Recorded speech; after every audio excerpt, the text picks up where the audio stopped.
get your life back to normal. Lonnie with Restore It Restoration.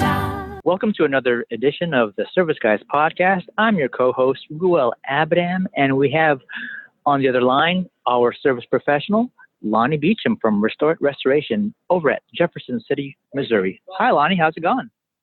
Hey, it's going wonderful. Sitting here chilling.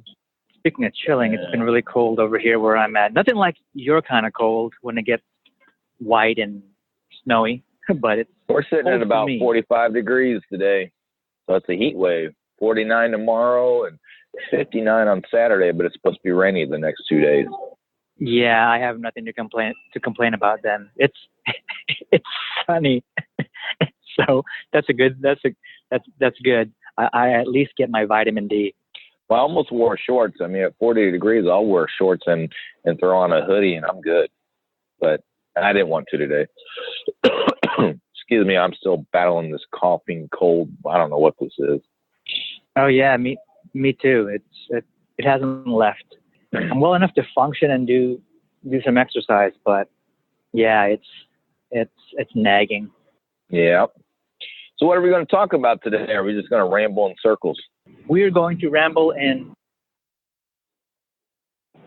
As I pause for a moment to let that bus pass by. We're gonna catch up and we're gonna ramble in squares and triangles. So tell me about your run this past weekend. Thanks for asking. My past run this weekend, it went well. It was a trail run. I set out to do a 50K trail run in Lake Chabot. It was wet.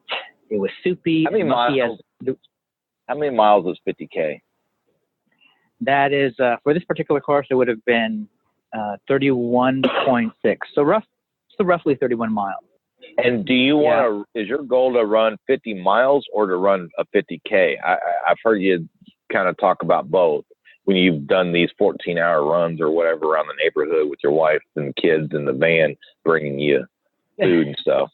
Yeah, I've had goals in the past to run 50 miles, and I've fallen short on 3 personal attempts, non-event type efforts. Fallen short about 41 miles. Yeah, 41 your most? Yeah, it has been. It's been a while. Okay. It's been that for a while, and I haven't hit that in a while. Just been too busy. I don't have the discipline to train, and I tend to prioritize family activities over anything else. Sure. So that as a good father does. Well, I saw some photos being like everybody else. Yeah, I saw some photos and it looked like your trail run was pretty muddy. Yeah, it was. But it was good. It was good. So let me ask you a real question. As a friend, not somebody that's busting your balls, but let me ask you a real question. Why do you have a goal of 50 miles if you're not willing to put in the work to run 50 miles?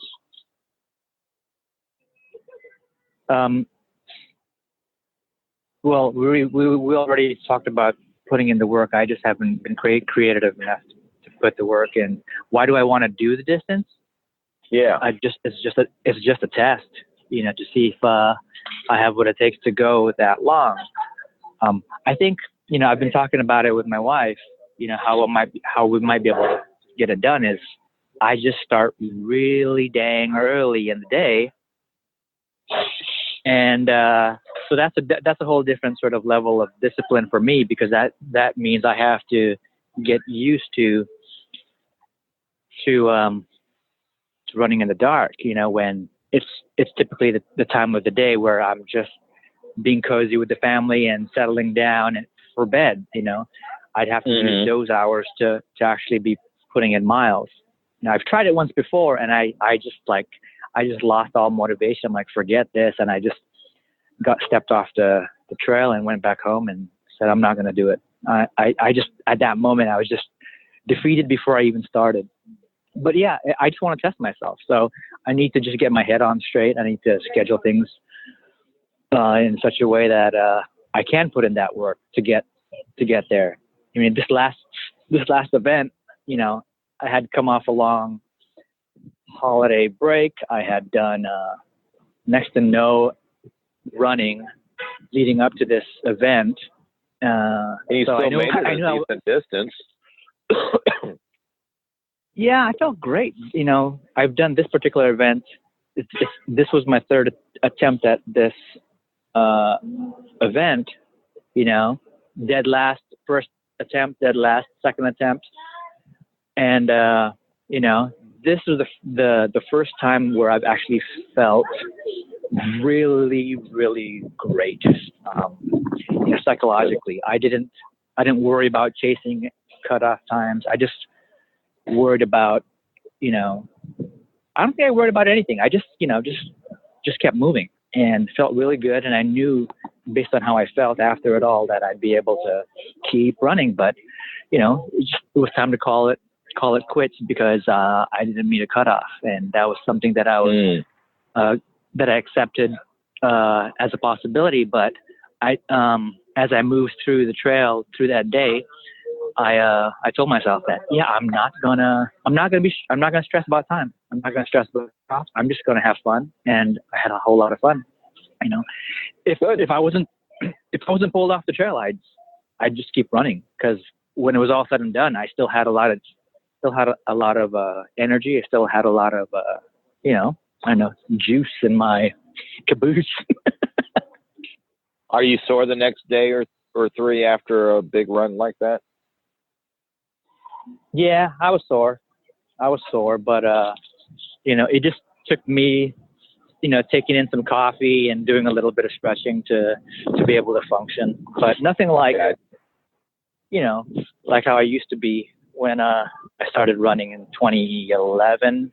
I used to be taken out like almost a whole week because I was so dang sore. But back then, you know, I wasn't NSNG. So I'm pretty sure I was pretty inflamed because of all of the bad stuff that I was putting in my system. So now that I'm pretty much NSNG, I recover quicker. Good. Yeah. So any mishaps at your house lately? You know what? We've the past week or two, we've been getting a lot of rain for our area. And I think that there is a leak happening, the roof, you know, in front of the house.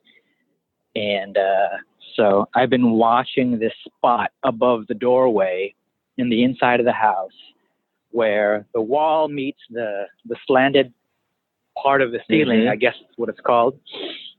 And vaulted, but yeah.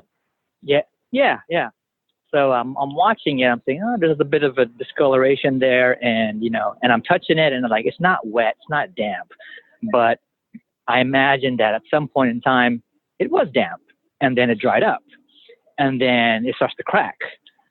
I'm like, okay, that's interesting, but yeah, that's something I'm monitoring. Have you been up in your attic? We don't have an attic. There's a crawl space of some sorts up above, but I don't know if you call that an attic. I don't know. Is that space between the ceiling and the roof, and it's got some, you know, that insulation material, I guess. I think that's what that is. Right. Is that an attic? Well, some attics are crawl space size. Okay. But then if it's vaulted, sometimes the sheetrock is hung right to the rafters, and there's batting insulation behind it. Yeah. But I've never been to your house. You've never opened your home to me yet, so. Okay. Well, come on over. Damn it. I'm giving you a hard time. Yeah. So, yeah, that's what it is. And, you know, when I edited the last episode, and we talked about my water main, and you asked if I had turned off the water heater while I was on vacation. At the time when we had that conversation, I didn't think about what you were saying until after I edited the episode. I'm like, okay, fire risk, keeping it burning while there's, while no water going into, right? Yeah. So that makes sense. When you go on vacation, turn off your water main. You do flush your toilets and all that, drain the tanks, but also put the water heater on, what did you call it? Vacation mode? Yeah, either vacation mode or just turn it off. Yeah. Okay. And if you have friends or family in the area, when you come home, you can give them a heads up, like, hey, we'll be home Saturday. Mind turning on my water heater? They'll do that for you and get it nice and warm so you can take a fresh shower in your own bathroom. Yeah. So you cut out. What'd you say? How are things at the office?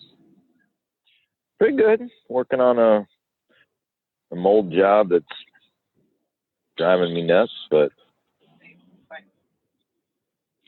yeah, the base. Well, it's driving me nuts because it's a rental property, and the landlord's just looking to sell the place, and he's not willing to put the work in, spend the money to fix the water sources. The basement leaks like a sieve, and and then lo and behold, there's mold in the attic, mold in one room, and then he had a tenant trying to sue him, and I said, well, you got a bad problem. Having mold in the attic is a horrible sign. And they climb up there and put the meter to it, and it's wet as all get out. And I'm like, you need to re-roof this house and pull off the sheeting. And he's like, can't you just spray it? And I was like, I could, but that's not the proper way to do it. So he just wanted to go about it just all wrong, and then. So that he's not wanting to fix the foundation cracks. He's not wanting to do anything about the attic, but he's wanting to have this one bedroom, bathroom, closet area mold remediated. And I said, fine, I'll do it. I've known the guy 20 years. But all of a sudden I move into it yesterday. Yesterday. And I was going to clean all the carpets in the whole place, including the room that I was, working in. He said, oh, you can clean the carpet in the mold room, but not the rest of it. And I said, well, I'm not driving my box truck out here 2 times and pulling hoses 2 times. I'm going to pull a hose 1 time and I'm going to clean carpets. He's like, well, my attorney says that the tenant needs to look at it on Friday on my day off, and so she can see how bad she left the carpet, and and then clean it and then see how much percentage to knock off. And I said, well, we could just clean it, and if it cleans out great, then you got a true, you can see if there's stains after it's cleaned, then you can say, look, we got to replace all this, or you can say, nope, it cleaned up great. But whatever, he's just doing it backwards. Attorneys know way more about mold remediation and water damage and everything than a professional that does it all day, every day. So the attorney told him, don't clean the carpets yet. I'm like, whatever, I'll just clean them on Monday when I come back to pick up my equipment. I'll just drag the hose out and clean it 1 time and be done. No, it's just aggravating whenever people don't either let you do your job, or they want to do it in piecemeal, or they want to do it just backwards. I went down into the basement today. He's not worried about that. It's a raw, unfinished basement. It's just concrete walls and floors. And he's like, oh, we'll pressure wash that and slap some paint on it and sell it. I was like, whatever. I don't care. This particular job, I'm not having a post test done in my room. So he's just paying me money to go through the motions, basically. So that's why it drives you batty. Yeah. So I like to do my job correctly. Well, we'll be where I'm at the company's moving to a new location. We're actually in the middle of the move-in right now. It's a building that has a bit of history in San Francisco. It managed to withstand, some big disaster back in the day. The fire or the earthquakes? I think the earthquake. Okay. And so it'll be. I haven't stepped in yet to see what the place is like, but pretty excited. This last place that we left, though, it had like plumbing issues, water pressure issues. So this place we left, I remember when we moved in a couple of years ago, somebody on the team put up signs, don't use to not use the urinals because for whatever reason, odor or bad water or something. So yeah, I get it when you own a property and you might have a tendency to not do things the right way because you want to fill the space. Well, in all my experience in this business, I've always kind of thought about buying some rental properties, and then I just see the worst of both sides, both the tenant and the landlord. And it's like, nah, I don't want that headache. And honestly, I don't know that I would buy a house to live in, at least I wouldn't buy a house if it was a rental already, because the landlords they're just cheap and they drive me nuts, and they wait until something needs, $10 a square foot's worth of work, and they want to pay you 10 cents a square foot. And it's like, no, you can't let it go for years and then expect it to be clean at a maintenance level price. It's no. Yeah, I've been in rental places where I already know what the landlord is going to do or not do, willing to do, because there's I don't know what it is, like, is there a school that says that when you're a landlord you've got to slack off or cut corners? Well, I think that school is called profit. They can't see, as a general rule, they can't see past the end of their nose. I mean, they're just looking at the dollars right now. Oh, well, if we're going to spend $500 today and have to do it again in a year, when they could have spent like $1,500 and never have to do it again. They'll just spend $500 this year and $500 next year, $500 the year after that, and just keep doing it. And it drives me crazy. It's not my market. I don't cater to rental properties. It's just not my thing. The carpet cleaners that cater to the rental turnovers, they're either hired by the tenant to clean up their carpets that have never been vacuumed or nothing for the year or 5 years that they've lived there. And then they're hiring, there's always somebody that'll do it for nothing. And they have to break out every tool known to a carpet cleaner and every chemical, and they got to work extra hard and try to, it's like, I swear every tenant that I see around here, I swear they overhaul transmissions in their living room. It's just a black, tarry, nasty mess. And then they think we're going to come in and clean it for 60, 70, $80, which that's below my minimum. I mean, I won't even start my truck for less than $125. And so their mindset is they just want it done. They want it to look perfect for next to nothing. And then if the landlord's hiring us, it's the same thing. They just want it done for nothing and to look perfect so that they don't have to replace the carpet. And then they buy the cheapest of the cheapest carpet that's not known to withhold any kind or withstand any kind of traffic and any kind of abuse. They just look at the dollar amount.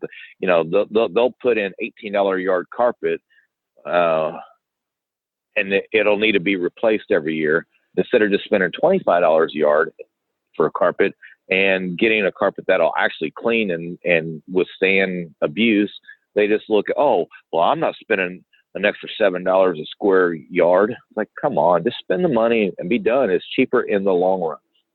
I get profit. Trust me, I get profit. Yeah, I get profit. We should have had brought up this topic with the senator to see what his take would be. You know, because he has the whole real estate side, right? Right. Well, he sold houses. He didn't sell rental properties, he didn't rent out. Yeah, he wasn't the realtor that handled the rental properties. He just sold the house or the building itself. So from what you described, it sounds like people really do change the oil, their Harley Davidson motorcycle oil in their living room. I swear, I see nasty stuff in the rental property. And I always sit there and wonder, how could anybody want to live like that? Whether you own the place or not. I'm not knocking renters. I know a lot of renters. There's a time and place for it. Certain areas, a 3-bedroom house, if it sells for $1 million, nobody has that kind of money, So I get renting, but I don't understand how people can just live in filth, whether it's your own filth or anybody else's filth. It's like, just clean up after yourself. But that's me, borderline germ freak and a clean freak, and I am OCD. I do rotate my socks and underwear and t-shirts. So what else are we going to talk about? I don't know. You're the one that throws out the topics at me. Do you know any pest control friends? You need to talk to somebody who has a knowledge of that world. Yeah. Do you have a pest problem? We have this time and again, and it's kind of back where the ants have come to find a comfy, cozy place to invade and find nourishment. So everything in the pantry that has once been opened before but sealed up again is now packed in a Ziploc baggie. And as you know, I help my wife with her online Bakeshop. So there's a lot of sweet stuff laying around in the pantry. Yeah, so that's stuff that we have to guard and protect from. Once you tell us like about ants. your tell us about your wife's bakery. What's it called and how's that going? All right. Well, the Bakeshop is thechocolatedozen.com, and it's going well. It's still sort of in its infancy, but there's definitely an interest, and there's some business. Have you all branched out past the friends and family? I mean, are you selling to strangers yet, or is it mostly word of mouth, friends and family? It's mostly been friends and family, and we're starting to see some orders from non-friends, if that even makes any sense, because my wife's been working with some Instagram influencers who are foodies, and so that's pretty neat.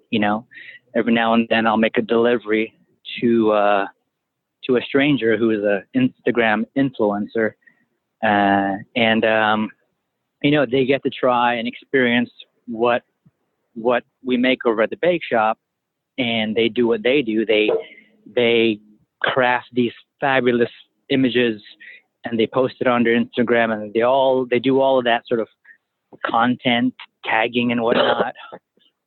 So what happens is these influencers who have a pretty large following, that's where these non-friends, non-family customers are starting to come from. So it's pretty neat.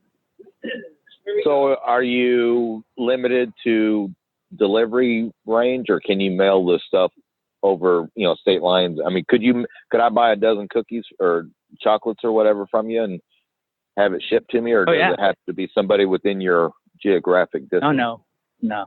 When we started off to sort of test the whole end-to-end flow of getting things ordered through the site and us receiving it, we limited it to just the counties in our surrounding, in where we're at, because we were willing to make the deliveries ourselves. But quickly, once we proved that, we figured out how to do integrate shipping and how to pack things in a way that the products can withstand the shipping. So since then, we've shipped to like Chicago, Washington, Texas, and all over the place. We're starting to ship all over the place. We say we'll ship just within the contiguous U.S. Okay. Lower 48. Yeah, so you can. Lower 48. Yeah. So you couldn't mail them to New Zealand and get them to Mark Thompson. I thought about that, but there's this additional amount of days where a package would just sit who knows where in some facility or some truck that will start to diminish the product. So when we ship within the U.S., we know that it's going to be basically like 2 to 3 days. If it's closer to where we're at, it may be as quick as a day. Who knows? But yeah. So weird, huh? do you freeze it and pack it in dry ice, or? Well, the stuff stays chilled before we ship it out, and that alone is enough to keep it intact and perfectly fine by the time it gets to the customer via priority mail. Gotcha. So you don't overnight it? No, we don't overnight it. But I mean, there are some things that are being crafted at the Bakeshop that are pretty delicate, and those things we make sure that those products are note that they're not shippable. I mean, you can attempt to add them to your cart to get them shipped to a particular location that is, that isn't local to us, and the site won't let you. So, there are some things that aren't shippable, but most of the stuff is. And I think the goal is to craft, treats that are shippable and fun, and a good treat. So do you get to, does your wife dabble with dark chocolate? Oh yeah. We're there's more. We're like, it's like a lab. We're starting to think about, okay, how can we, what can we come up with? Now she's starting to craft things that are gluten-free. She's starting to craft things that are even vegan.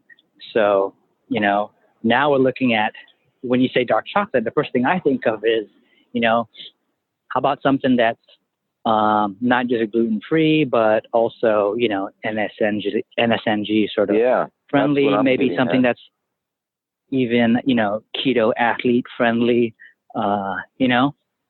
So, right. I heard about this product called the Keto Brick, and I thought, I wonder what this our Bakeshop can come up with, because it would be interesting to be able to come up with something that maybe, somebody who's on NSNG or somebody who is keto, or plus maybe even athletes who'd want to, get into. So it's nice to have at least 1 or 2 offerings that are in that category and sort of branch out. So what's in this Keto Brick? I don't know. I've heard the creator, the inventor, describe it on a separate podcast about how he developed it just for his use for competition, as he's a bodybuilder, and and he already had a level of following on like YouTube and stuff, and he had talked about it through those mediums, and he gained interest, and it wasn't anything that he thought that he would put out on the market and make a thing out of, but it happened to be that way. So that's all I know about it. And I heard once they're made available, they sell out fast, which is awesome.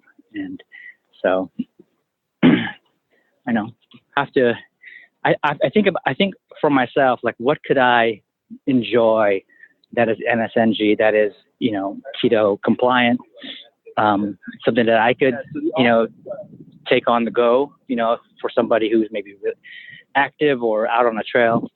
So got to figure out what that's going to look like and what that might taste like. I have some ingredients that I personally like, and now it would just be a matter of putting it all together in a way that can, have the right consistency, the right texture, the right flavor. So we'll see. And I don't know what to call it. I'm not a chocolate fan, I guess.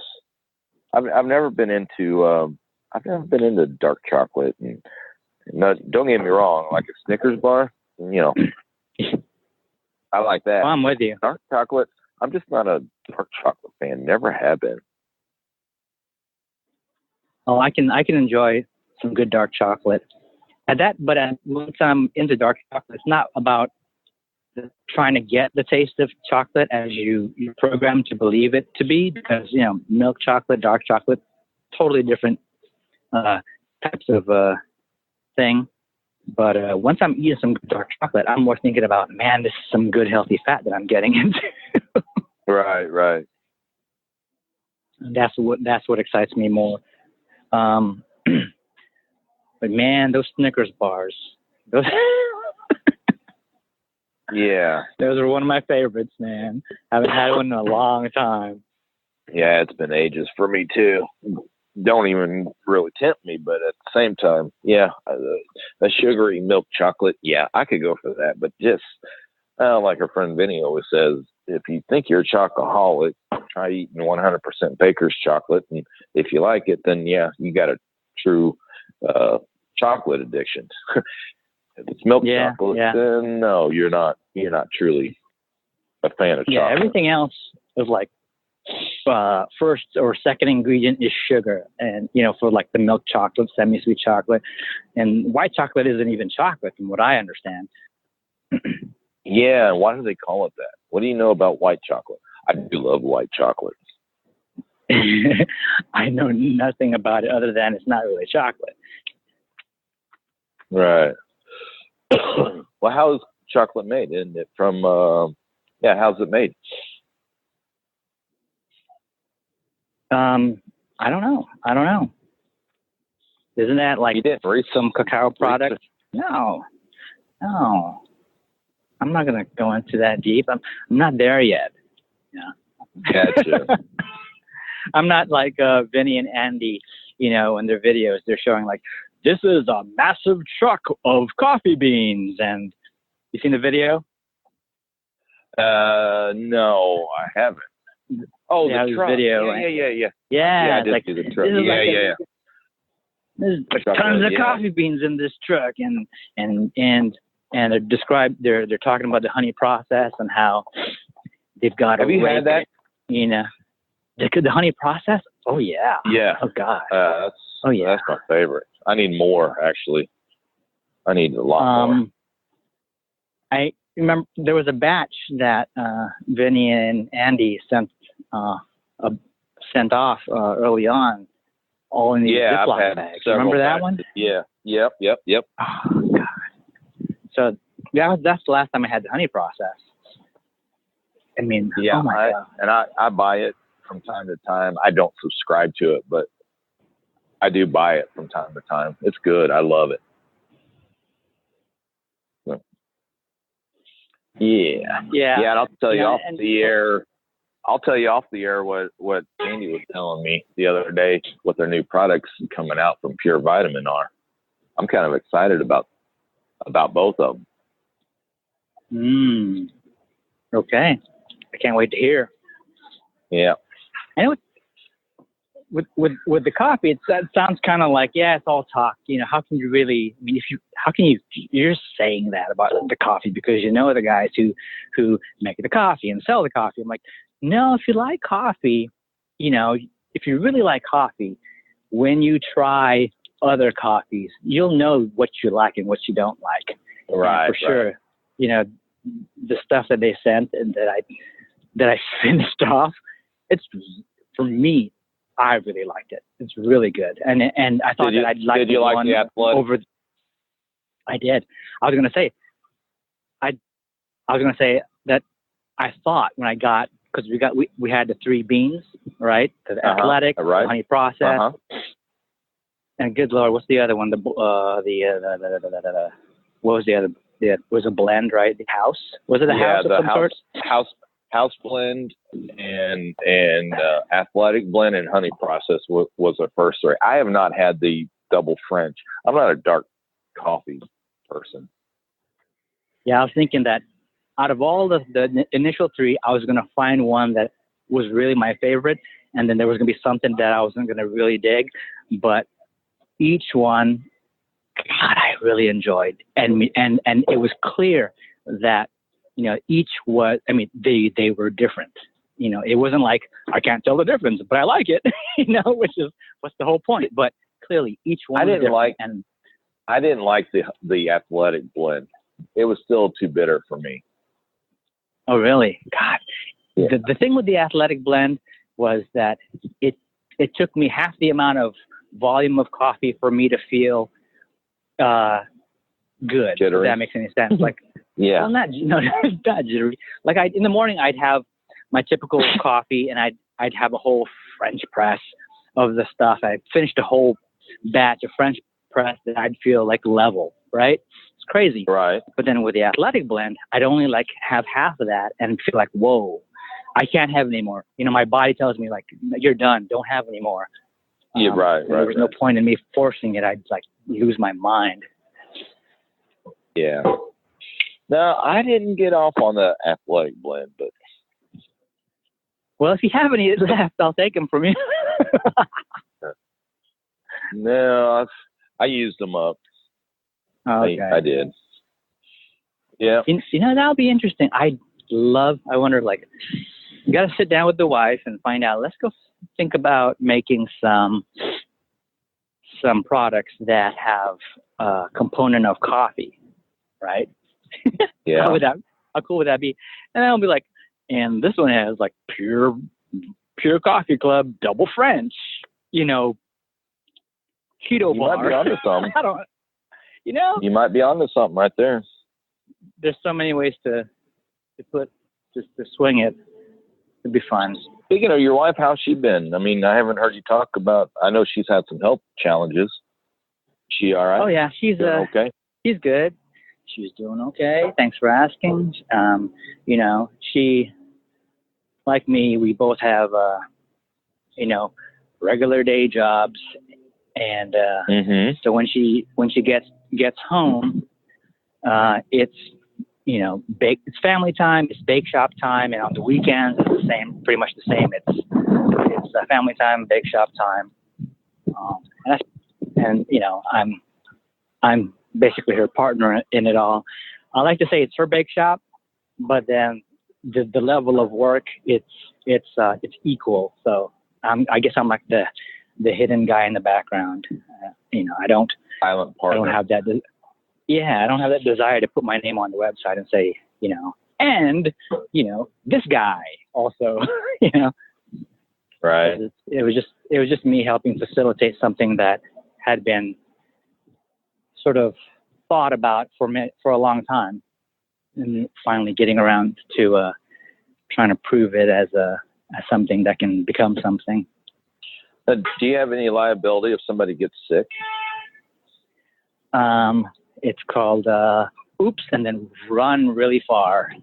No, okay. We're not there yet. It's still so early in where we're at. Gotcha. So nobody go and then, you know, get some of these treats and get yourself sick and then try to shut me down. Yeah, sorry, that's the business owner of me, because I look at every job. What's the risk versus the reward? And the bigger the risk, the bigger I got. The more I got to charge you. Yeah, that's why I like mold work in an attic. I mean, it just starts at $15 a square foot. I mean, it's just you're crawling in tight spaces. There's the risk of stepping through the sheetrock in your living room. There's shock hazards and yeah. Although I tell you what, one time we're in this big, huge attic. We're cleaning up, pulling the insulation out for bat guano, right? And we got the boards laid out, so we got a platform to stand on because it hurts when you're straddling ceiling joists all day long. So we bring in plywood to move around as we move through this place. Well, I don't know what I tripped on, but I literally fell through the ceiling in the garage, like totally fell down. Luckily, I did not rack myself, but I was close to actually like sitting on the boys, and total legs through the garage ceiling and everything. And so we're like, whoops. So we went about cleaning up, doing the rest of the work that we were there to do, and then lo and behold, the guy I was working with, he had just taken out one of those ladders that you pull down it to get up in an attic that has this the ladder legs fold down, and so he gave it to the homeowner, and the homeowner was happy, never called us back. I mean, he was wanting to put one in anyway, and he was going to have to cut a hole and modify it, and didn't want to spend the money, but he wanted one. And so now all of a sudden, here it is. Sorry we messed up, but here's a pull down ladder for your garage. He goes, that's awesome. Okay, glad I could help you out there. Yeah, and almost at the cost of losing the boys. Yeah, right. But yeah, that was kind of funny, and he was happy. Never, we did call and check in on him. How'd that work out? And he goes, man, it worked out great, because where I fell down was just a couple inches or feet over from where the scuttle hole opening was, and so I mean, he just said, we just cut it out, and nailed it, screwed it in place, and off we were running. I was like, cool, awesome, glad I could help you with that. So what other sort of risks are there, sort of in your line of work? Just in general? Yeah, I don't know, like falling through the ceiling or like falling out of a window. Well, I don't know. All of that. There's all of that. There's cut hazards. I mean, I do cut carpet and drywall out, so I'm dealing with solve. There's always slip and fall hazards. That's actually the number one cause of liability claims, work comp claims, is slip and fall hazards. Even cleaning your carpet, I gotta, the odds of me ruining your carpet are slim to none. That's why I always test the fiber. We find a little piece of fiber and we'll burn it. Each one has its own smell, and then I have to use the chemistry appropriate for that, be it nylon, polyester, olefin, or wool, or rayon, or there's a lot of them. So there is a risk on every job, even just something as simple as cleaning the carpet. If I put a product on that's designed for a commercial glue down carpet to clean wool, then I'm going to burn up the wool, and it'll shrink and melt and fall apart. So then there's a risk of having to replace all your carpet. But slip and falls, I work on ladders. I'm in attics. I'm in crawl spaces. Crawl spaces bring a whole host of risk. Crawling on rocks and broken, that's when they build a house, all the debris goes down in the crawl space, or broken glass and nails sticking out of places. I poke my head in an attic a lot with nails coming through for the shingles. So a lot of cuts, abrasions, slips and falls, falling through attics.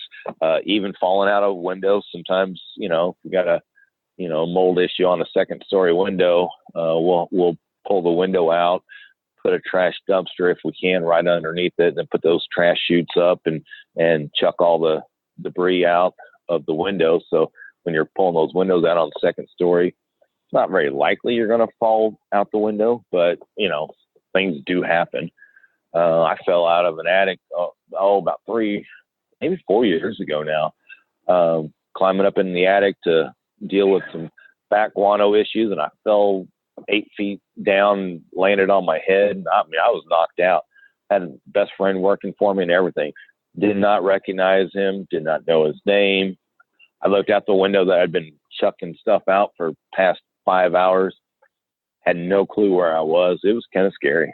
Well, that was, I sent you a text from the emergency room whenever I had that neck brace on, however long ago that was. But, yeah, so lots of liability. Ruining, you know, breaking. I have to have a special insurance policy to handle your content. So, like, if I was doing a water damage and you got some Korean mink vase sitting on a end table thing, and I pick it up to move it, if I drop that $20,000 vase, I have to have a special policy for that, just to cover that, because I don't have $20,000 to just write you a check for a broken vase. You know, it'll cost me $2,500 for that. But yeah, lots of risk every time I walk into a place. There's always a risk of leaving something wet, you know, causing mold issues down the road. Yeah, you just name it. There's lots of risk. You know how you hear those horror stories about men going into surgery and oops, the surgeon left the scalpel in there before, right? And then patched them up. Got to go back in. Yeah, or whoops, cut the wrong leg off. It's like, oh, can't recover from that one very easy. Have you ever, you know, patched up a wall, you know, and nicely and realized, oops, I forgot something in that wall. I got to tear it down again. Oh, no, I've never left something in the wall, but I do make mistakes all the time. And, you know, I'll just tell the homeowner, oh, I got to run to the shop and go get a piece of equipment that I really need right now. And it's really, I'm going to the shop to cover my assets and getting a piece of equipment that I need to fix what I screwed up in your house. Yeah, we do that. We make mistakes. We just don't let it go unnoticed. If that makes any sense. This is the risk episode. Yeah, actually, here's something that I do. I've gotten lucky many times until I found this product. I buy this product. I don't know what it's called. I just know where it's at. But it's kind of like applying rhino lining to the toes of your boots. And they sell it as like a toe protector so that you don't get scuffed up toes on your work boots and stuff. Well, I don't care about scuffs on a work boot because that's what a work boot is for. I mean, my boots are a tool, you know, they're steel toed. They have electric shock resistance. They got steel shanks in the bottom for puncture resistance, slip resistant. I mean, like they're waterproof and yet comfortable. And so many times I'm sitting there pulling apart a seam and I got caught. Luckily, I was able to cover myself, but so like if I just needed to take out just the pad in your living room and not the carpet itself, you know, we carry terry cloth towels and a steam iron. So I'll plug in a steam iron and wet this towel down and put it right on the glue to open up that seam, and it'll just release right away, and then I can fold back half your carpet and remove the pad and then flop it back down. No big deal, right? So I had these brand new leather work boots, right? And the brown dye had bled onto the carpet. And I mean, it ruined it, right? So since then I found this product that prevents that. That's why I put this toe scuff thing on there. But yeah, so many times, or like this happened probably 5 times in the last 18 years. And it hasn't happened since I found this product. But so I would find a piece of carpet and separate the backing from the fibers.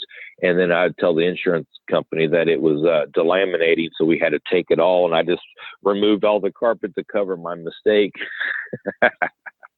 It's funny. I don't know if what I'm saying makes any sense to you, but basically my brand new boots would bleed the brown leather dye onto carpet that was going to be saved, but I put the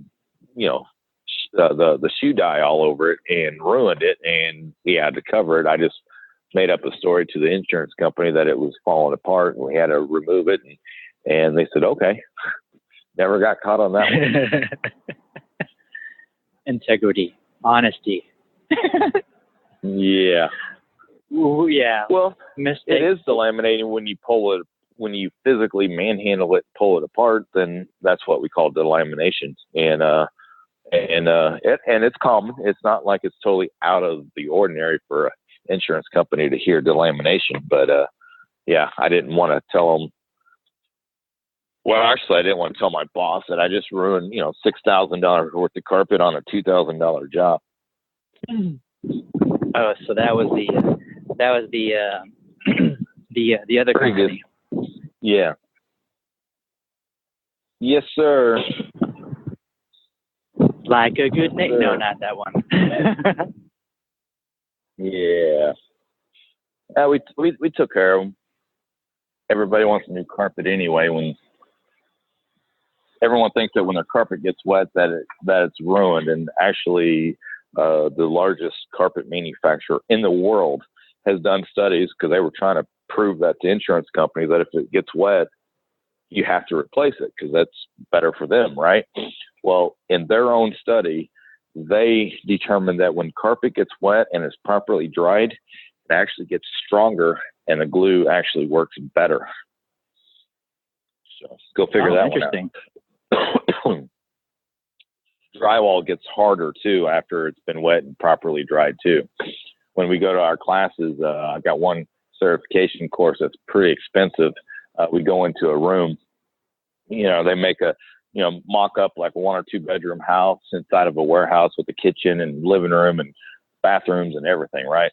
And then they turn us students loose with a garden hose, and we just go in there and just pump 20, 30, 40,000 gallons of water in there. And then our job, our training is to dry that place out before we go home. And I said, why is this so expensive? Well, A, you got to pay for the overhead of maintaining this house. And they put carpet and baseboards and drywall and paint and, bathroom fixtures and towel bars and kitchen sinks and dishwasher. I mean, they put everything in there, but after about every 4 or 5 classes, they have to go through and cut out the bottom 4 feet of the drywall because it gets so hard that we can't even drive our probes into the wall anymore.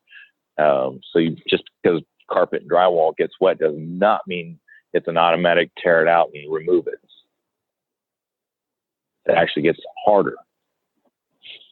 Ah, so interesting. There's a little tidbit for you. But they can mold. Yeah, under the right conditions for mold. Right. So as long as that's not been happening, then there's a chance that you're just strengthening your drywall. Right.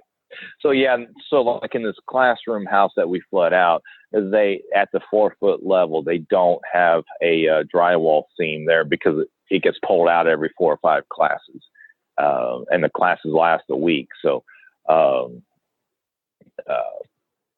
so they don't do the actual taping off and making it a smooth wall like what your house has. And then these rooms also, they have plexiglass inside, over some wall voids and with streamers in there, and we can see what we're doing and seeing if we're getting sufficient airflow up inside the walls and make adjustments accordingly. That's the only thing that's not real world, is because who has plexiglass walls in their house? But it is neat for us to look at and deal with and learn how to dry out bad insulation spray foam insulation and blown insulation and all this stuff that we see in the walls. And it's actually really cool. I look forward to going to it every few years, learning the latest, greatest techniques and tools. And works out great. I love it. It's exciting. Cool. Plexiglass, huh? Yep. It's neat. It's neat to see behind the walls what we do in your house, I have to switch gears here. Once you wrap us up and I can talk to you offline for a minute while I go get my girlies. Well, thanks everybody. This concludes another episode of the Service Guys podcast. If you like what you hear, follow the podcast, subscribe, and leave a rating and review on iTunes and Google Podcasts and all that good stuff. We're on social as Service Guys Pod on Instagram, Facebook, and Twitter. And Lonnie, this has been Lonnie Beeching with Resort Restoration, and I want to tell you, get your life back to normal.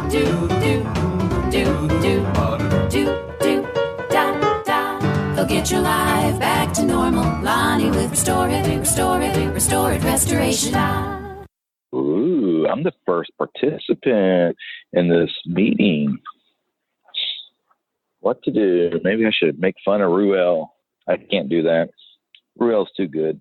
I wonder what we're going to talk about today. Don't know. I never know what we're going to talk about. We're just talking, rambling circles. Ruel said he's going to hop on after he takes a leak. So you all know, Thursday, February 21st at 2 o'clock Central Time, Ruel is taking a leak. I hear you. Hi, hey, Lonnie. How are you? Okay? Yeah? I'm okay. Sounds like you're driving. No, I'm on a sidewalk. I'm at the side of a Starbucks. And there's a Chevy Camaro just rolling by. Sounds like wind noise.